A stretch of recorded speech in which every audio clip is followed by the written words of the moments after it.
Everything's down, nothing's up in the air or anything like that. All clamped down, nothing's pushing up against the dams or anything like that either. All these are tight. That should keep it down. It's amazing how much the wood will want to float in epoxy. Sticks to everything. Okay, so we'll mix up 6 liters for this first pour.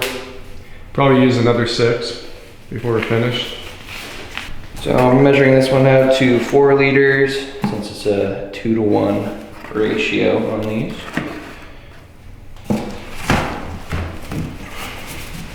Then pour it in nicely.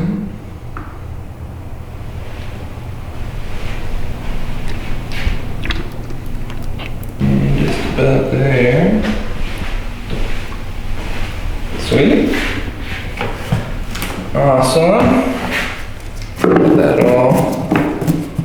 Mixing up a silver base epoxy for the first pour. And got some blacks, some dark gray, silver, and then the lighter aluminum, silver, even some pearl white. But all those should mix up the right color base that we need. We'll line them up in the order and we'll pour them in, starting with from the right side.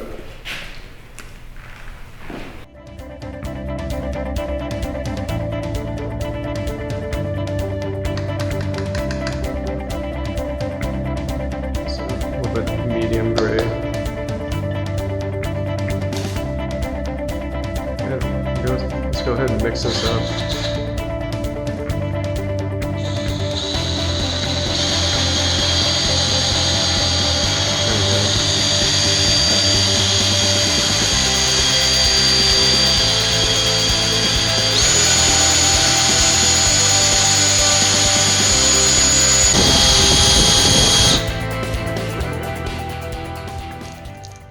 How's the mixture looking?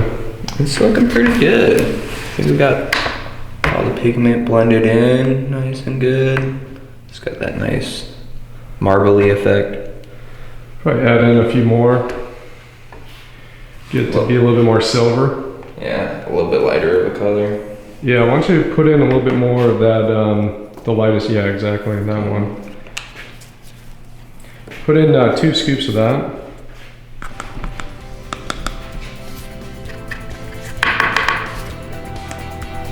Okay. Yeah, try that, mix that up. Thanks.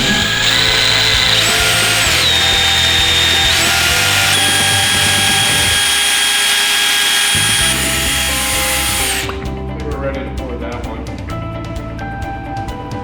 Yeah. So pour that over here on this piece next.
A little bit of debris out of here.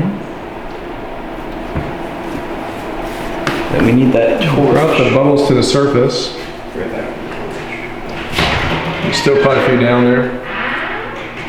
Had to stop the vacuum process because it reached the top of the lid. And we'll knock them down and then we'll put the lid back on and start the vacuum again. A nice low flame. Not that much.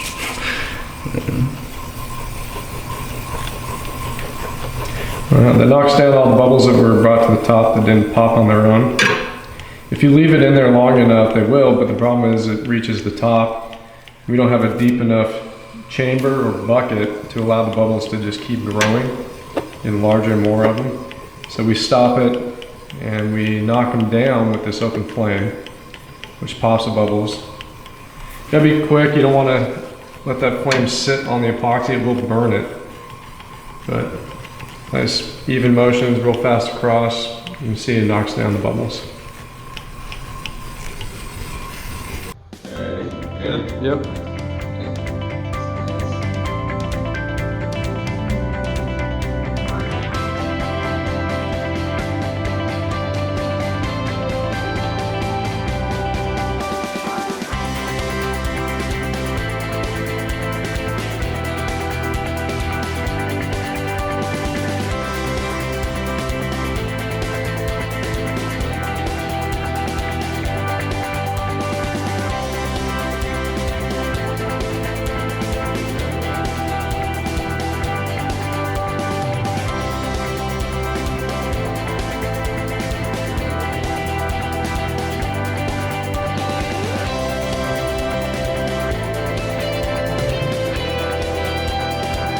Just take it out.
Well, poured most of the epoxy.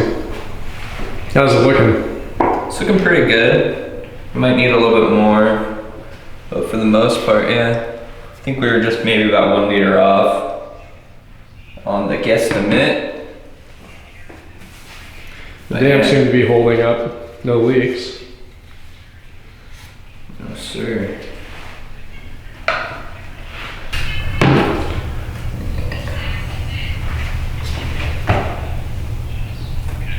Topping off the rivers. Making sure everything gets a little bit.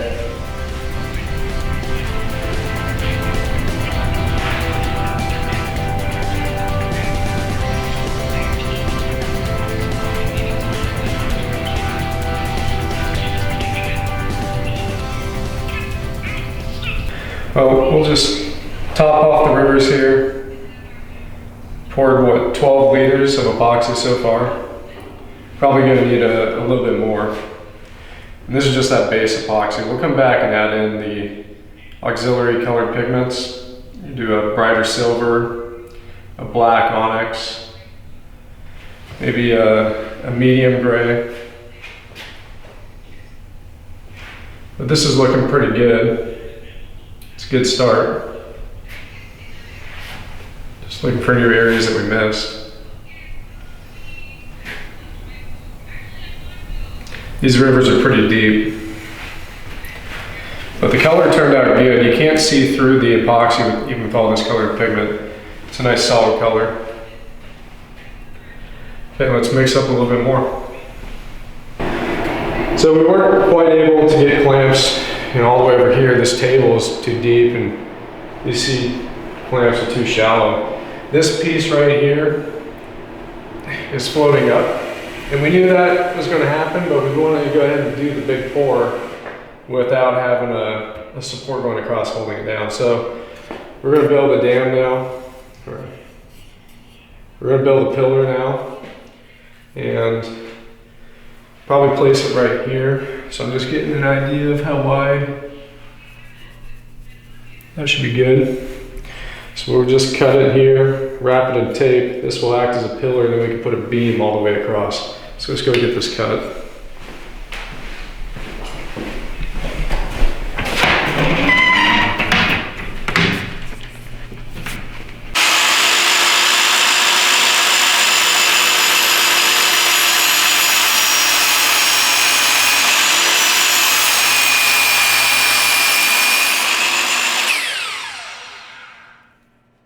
It'll fit on that island. We'll just wrap it with some tape.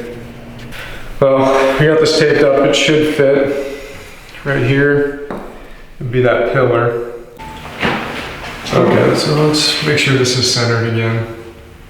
That should be good. All right, so we need to get your end on the edge of the table and my end on the edge of the table in order for the clamps to work. So let's get this centered on there. But before we set it down, go ahead and look down your end and see if you're at the edge. Okay, push it a little bit further that way. And that's gonna be right about the edge. Okay, then we gotta turn it. Yeah, keep moving with me until we're good. Like I'm good right there. Probably good right there. Okay, let's go ahead and set it. That. That's all right. I got that. Yeah, stabilized. Yeah. Shut it down to 0.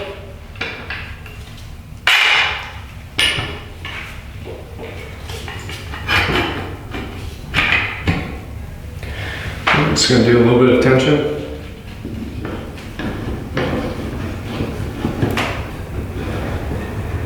How's that feel? Is that stable? Yeah. Alright, and then crank it down together.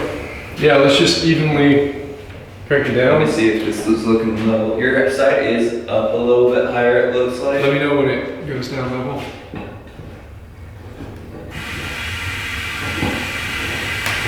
That's so good. Okay, let's go ahead and tighten it together and do half turns. Alright, ready? Yeah, do one. Actually, let's do full turn. Way around. I'm gonna rely on you. Tell me if it's still good come pushing down or not. Alright. One more turn. Yeah. So you can see the epoxy is now flowing in because we're pushing down the walnut slab. These are all still pinned down flat against the bottom.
Well, we're all done with the epoxy pour.